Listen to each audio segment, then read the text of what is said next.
So then tell us a little bit about your journey. How did you, is this something, is it something you're called into? Is this something you evolve into? How do you become, or one become, a shaman?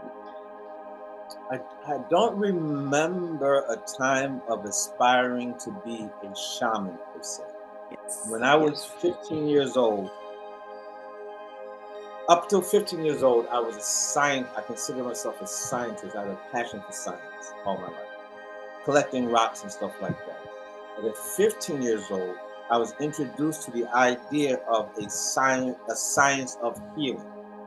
Mm, mm, Science of healing, that there's an actual mechanism, as you said, that you can control more of your being and your neighbor's health. And that mm, this is a spiritual, metaphysical science. It's not a yes. nutritional based science. And I became Mm, obsessed with that idea. And then I got stabbed. So this is a story I realized. So at 15 years old, when I was actually a practicing spiritual Sufi, wearing a white robe, turban, and I was really into spiritual discipline practice. I'm not now. But mhm. then going home in Brooklyn from a commune that I wasn't old enough to live in yet, and my mom wouldn't sign for me. Leaving the commune after working with my nephews, my brother's two children, and his wife and everything, 11:30 at night or so in Brooklyn. Three Spanish Puerto Rican men are approaching me in the distance. And right away, I feel a vibe. So I have a briefcase, I have a white robe to my ankles, and an army coat on. I said, you know what though? It's such a vibe, I'm gonna cross the street.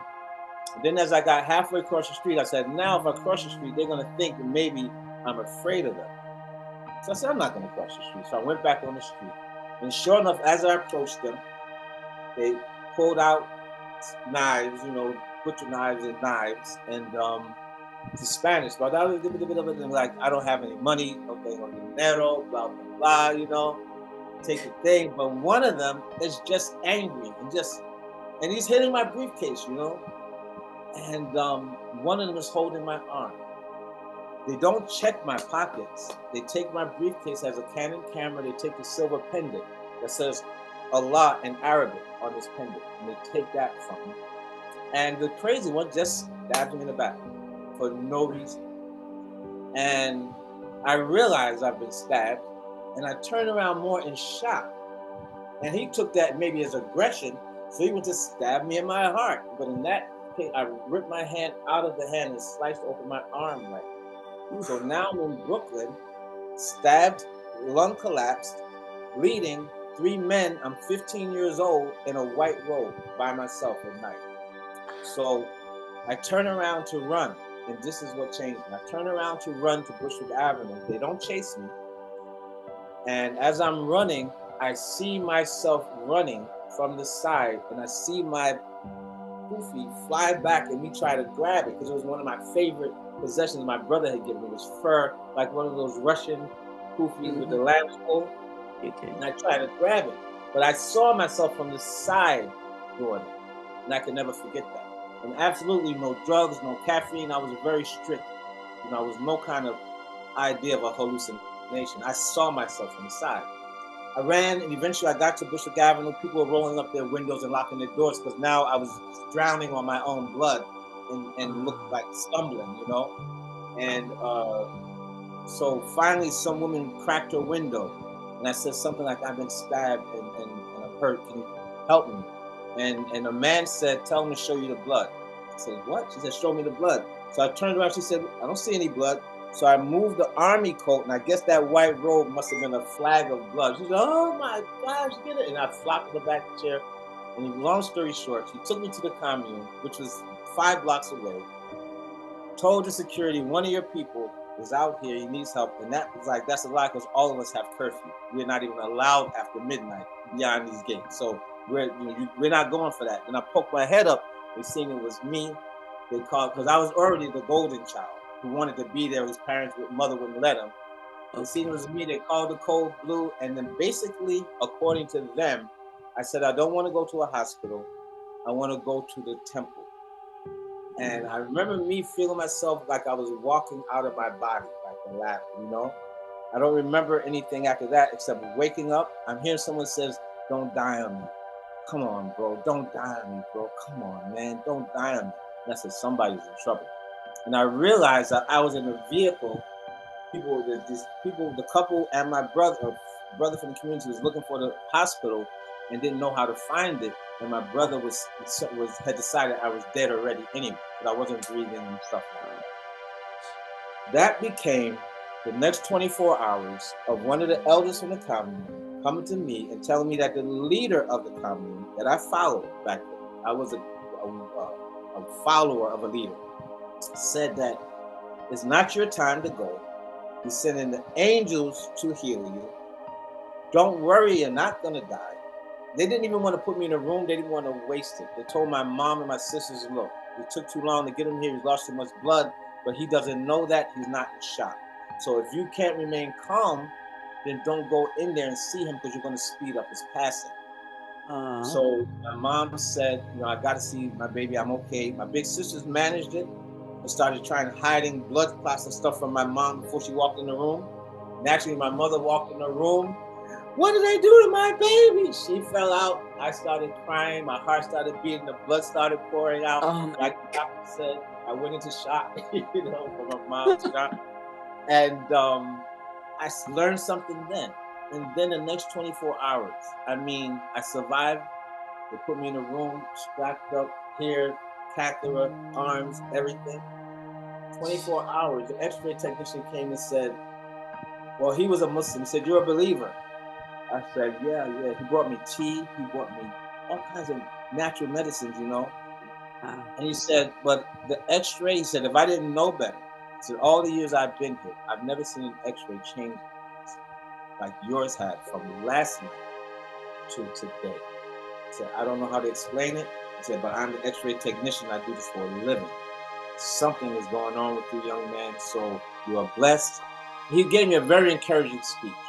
And for those hours, the miracle that I was told was going to happen, that would astound medical science, it happened in those hours. So I had to spend the rest of my life trying to figure out how is that even possible? How does a person basically stabbed to death and then believe that they're not going to die and then change the physical x-rays in 24 hours changes for a person because they believe someone else can heal them? And I stayed there for 14 years in that belief, being special, being the one who the leader and the angels healed. That's why my Arabic was so fast, and that's why I was so spiritual and all that stuff. The credit went to Peter. After I left religion in 1992, I still had that on my mind. Like, how is this possible? This happened to me. So that's where my journey was, to discover how can a person become well from physical, such severe physical, from believing something. Yes. And now I'm here, and I've learned, and I see it. Nice. That is the question that I have as well, and I'm sure other people. How is the mind powerful enough? Is it the mind, or is it the ability to tap into another realm that would cause something to happen and shift in this realm? That is this realm already is a realm of mind. Well, if you look at the 7 laws of Hermeticism, one of the laws is all is mind. And the physical body is the mind, but it is the manifestation of mind. So when I'm embarrassed, my physical body blushes, but the embarrassment is non-physical. Blushing, blood flow is physical. So from out of the non-physical world, our whole body is constantly arriving from stem cells. The stem cells that your liver is now before this interview is a different liver than before the interview, because you have tied together some more understandings and resonances in your own being. And that's making your heart beat a little bit differently. It's making you breathe a little bit differently, and it's changing your bone structure just a tiny bit. So we put gatherings together in indigenous shamanism where groups of tribal members can come together for this reset. It involves drums, dancing, singing, crying, medicine. Yes. But ultimately, it's a gathering of unifying, is using Yes. that field to get us out of the physical body and throw us into the ocean of Okay. consciousness, and then we return to our physical body carrying that new radiant consciousness, and then we see the reflection in our physical body. So Mm. my 61-year-old body, yes, it's 61 years, but every 7 years I've regenerated all the cells. So technically, when I reach 62, if I live to be 62, that will be 63. That would be 9 bodies I've been through. 7 years, Mm. 9 times. Because my size 10 feet are not my size 1 feet that have stretched. My Right. size 1 feet died, went to Mm. heaven. My size 2 feet were born, went to heaven, died with it, and we keep re-dying and going to heaven Okay. in our new body. So the shamanism is to talk to your new body. Talk to Mm. your liver. Your liver is an independent operator. Your kidney is an independent group of consciousness doing kidney stuff. Your heart, the cells that your heart made out of are beating cells. It's the only cells in the body that have a beat of their own. Heart cells beat individually. So when you have this whole mass of millions together, they are all individually knowing each other, working together, harmonizing, and making the resonant sound that is specifically Karen. Karen's heart has a specific audio resonant sound to this universe, and it's only yours. The way your blood rushes air and pressure, it makes a specific resonance. Just like a Mm. violin tone or a drum tone, your heart is your tone. And a shaman gets to hear that and Mm. affect that with love.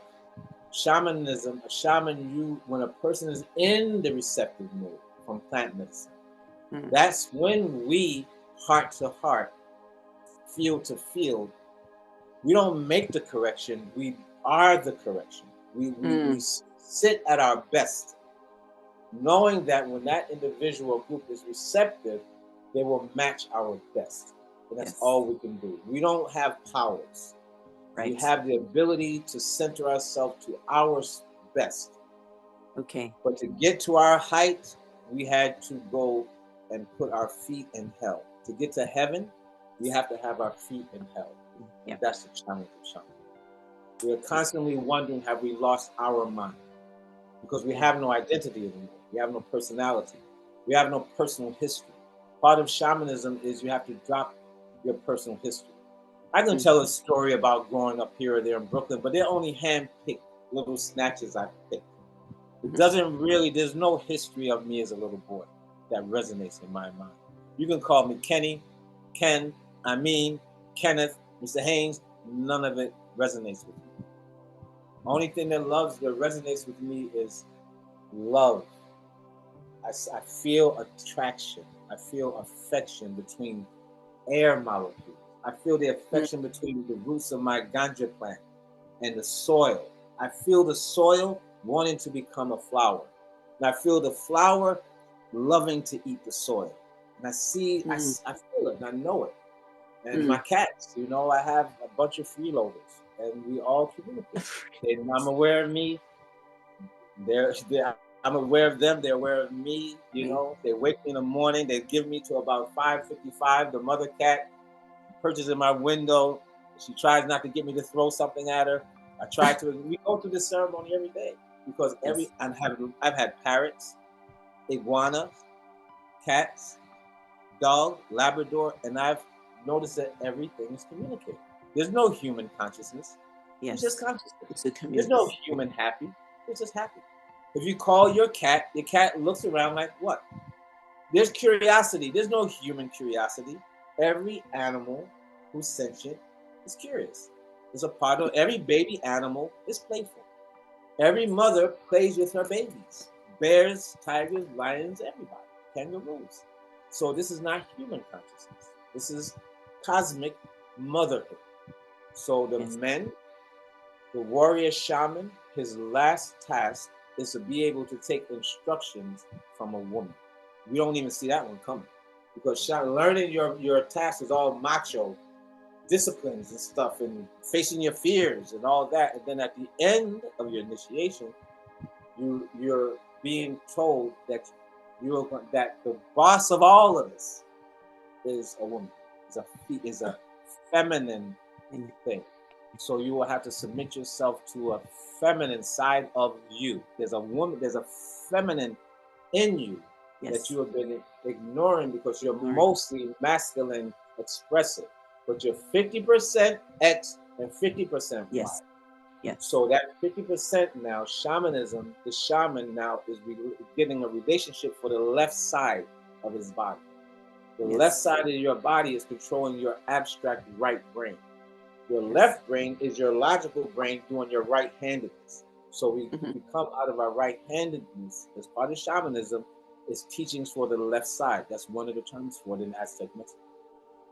Looking out of your right eye dominant is different than the subtle shift to your left eye dominance because they're feeding a different side of your brain, electrical quantum energy. So, question about this male-female energy, which seems to be today out of balance. I don't know. I sense that. Just in relationships, there seems to be this off balancing of the energies right now. Obviously, I mean, I'm just kind of pulling this question out because you mentioned that. I don't even know if it is something that you were able to answer, but there seems to be this going on and need to be some balance. What's happening? What's going on? What's happening is that when masculine aggressive energy is useful, it's in the stages of pioneering, building, establishing territories. Territorialism, maybe it's called. Okay. And once the territory is already established and there's no real enemies, the masculine energy, big muscles, it takes a lot of food to feed a big man. They're no longer a good resource because there's no big male lumberjacking to be done. We don't even kill trees no more, so we don't need the lumberjacks. So now the more creative arts, those who can juggle, do comedy, paint, do cuisines, dress well, those become more valuable in this new society because we no longer are manual protection, labor-based monkey gorilla societies. But the gorillas in charge, the silverbacks in charge of corporate, don't want to give up their alpha positions.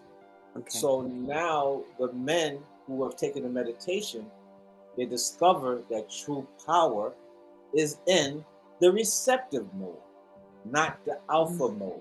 It's in the receiving mode of silence is where you tap into the quantum field. So even though it is a feminine side of you, it is the actual power side of you because it's the birthing side of you. So meditation is for men more than women because women already have more of that motherhood side active. Now women's balance is to bring more of the aggressive driving side into balance. So that then that is a balance. Men have to bring in the delicate, tasteful, gentle, understanding, and intuitive feelings, sensitivity into balance. And this happening by natural means, the end of the world. The end of the world, of industrial strength world, and the birthing of the world of creative beauty, the world of beauty and aesthetics. This is the world we're in now. This new world loves the beautiful. The old world loves corporal punishment, prisons, punishment, jails and handcuffs and but warfare. The new world will love rehab. They will love to give criminals mushrooms and isolate them for a time to see if their plant journeys will bring them into balance and lovingness again. They're looking at ways of treating all kinds of psychological illness with plant journeys instead of electroshock therapy. Remember those days? Not too long ago. Electrocuting humans to make them feel better. I actually just think you're right. I'm noticing, and there seems to be a trend moving in that direction. I just saw today, I'll share that with the group, that the VA, the Veterans Administration, is looking, and they say by 2024, they're going to be approving the use of psychedelics to help with PTSD and some of the traumas that veterans have experienced, There's no other which, solution on Earth. There's actually no other solution on Earth. Not for the time period that they're trying to address, because they put so much stress into boot camp training to make a yes, soldier who would yes, kill a human without a yes, thought of consciousness. yes, To yes, create that, you can't just unwrap that now. It's done. But what yes. you might be able to do is to get some forgiveness into that Mm, soldier of himself, because he's living in a tortured, guilty world. uh, And if you can help that soldier to understand that there's no such thing as death, you haven't killed him. You really okay, haven't. No one has okay, died. None of the people you bombed has died. They're gone from that thing, but the real life is eternal. And we came here to dream together, to teach each other, and they came here to die at your hand. They really did. And you yes, came here to be part of that. You two chose that together. Maybe next time you get to get murdered by that person, or you were oh, already murdered in the past life by that person. This is all perfectly well. There's no chaos, but you have to forgive yourself. That's mm, to be done. It doesn't okay, matter if you've broken 1,000 promises. Celebrate the life you have today. Do something loving today, then. And move that's forward. medicine. But Yes, I'm the medicine. You're the medicine. Because this conversation and a hug might work. And yes, some people might need to stop the words in their head for 8 hours, the punishment yes, coming from their head. So yes, the mushrooms, you sit with me, I stop your words for 6 hours, yeah, and you're sitting there and you're seeing the world come at you. It makes you cry, it makes you laugh, makes you yeah, sit in silence, make you want to dance. All these transitions happen during one session. And then at the end of the day, even if it was hard, it's never regrettable. Many people have had hard journeys, but very few people have had bad journeys.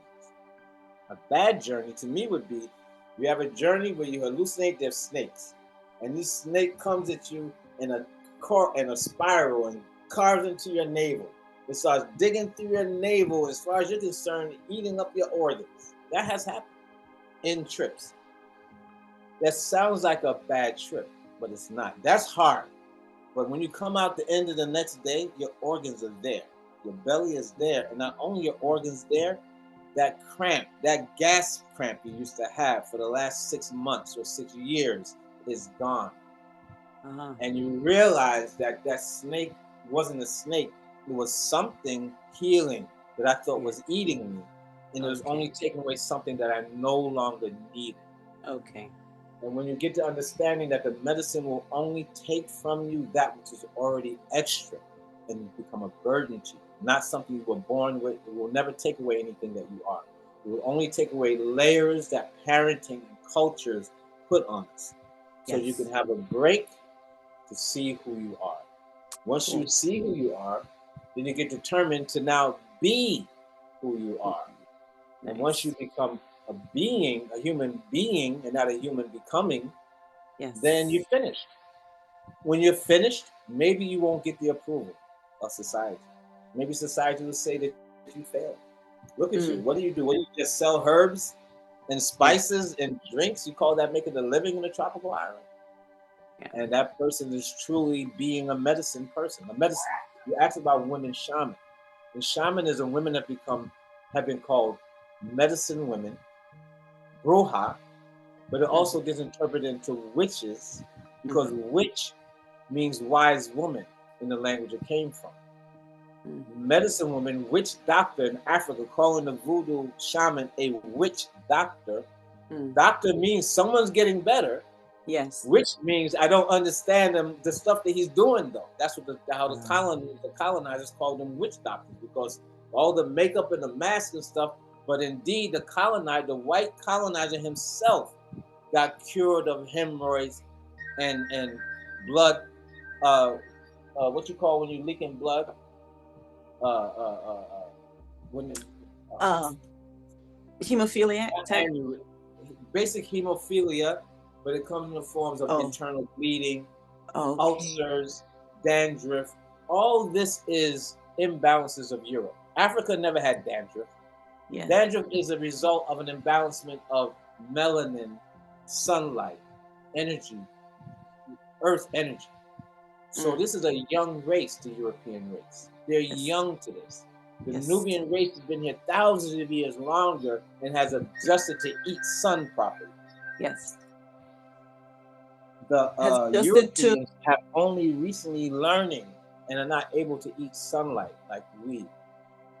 So they You have to said get their eat. sunlight from You said vegetables. eat sunlight. Yeah, sunlight comes to Earth.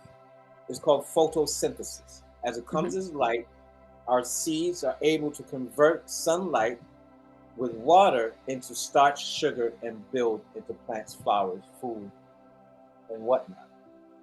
That's eating sunlight because sunlight becomes a carrot. We eat the Yes. carrot.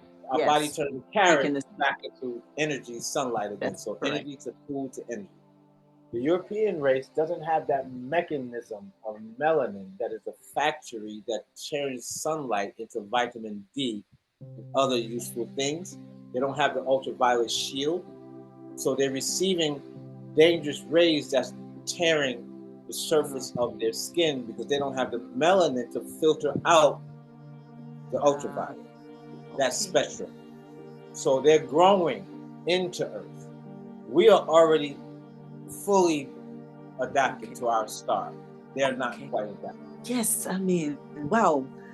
I know we moved on, So the but difference I want to. in um, shamanism across races is even different because the Eskimos have Ah, their shamanism, the Brazilians in the rainforest, the Aztecs and Mexicans, the yes. Africans, of course, we have Iboga and all of our voodoo and all those spirits. But every indigenous tribe has it. This Mm, new Greek Roman idea of there is no invisible power. To mm, Rome, all power is physical and in man, not even in women. That's why I had male statues, Zeus, yes. Achilles, because the male energy, physical, and that when you die, if you were lucky, you went to a physical place called Valhalla to them. So when Cleopatra came from Africa, not only did she bring shamanistic mindset, she brought zero, the concept of the letter zero. Remember your Roman numerals from school? They start with I, one. Mm-hmm. Two, there's no zero in Roman numbers. There's no Mm, concept of zero in Roman mathematics. So for the Roman Empire crumbled because Cleopatra got through Caesar and the brother, she got them to adopt mathematics from Africa. And the African zero based Hermetic mathematics destroyed the Roman Empire because it it, brought the idea of the nothing being the power. That there's power in zero, in nothingness. You add 1 0 to a 1, now you got 10. You add mm, another nothing to a 1, you got 100. You add another nothing to a 1, you got 1,000. And it blew Caesar's mind. And it changed Rome and destroyed the Roman Empire. That there's an uh, invisible world of nothing that empowers the physical world.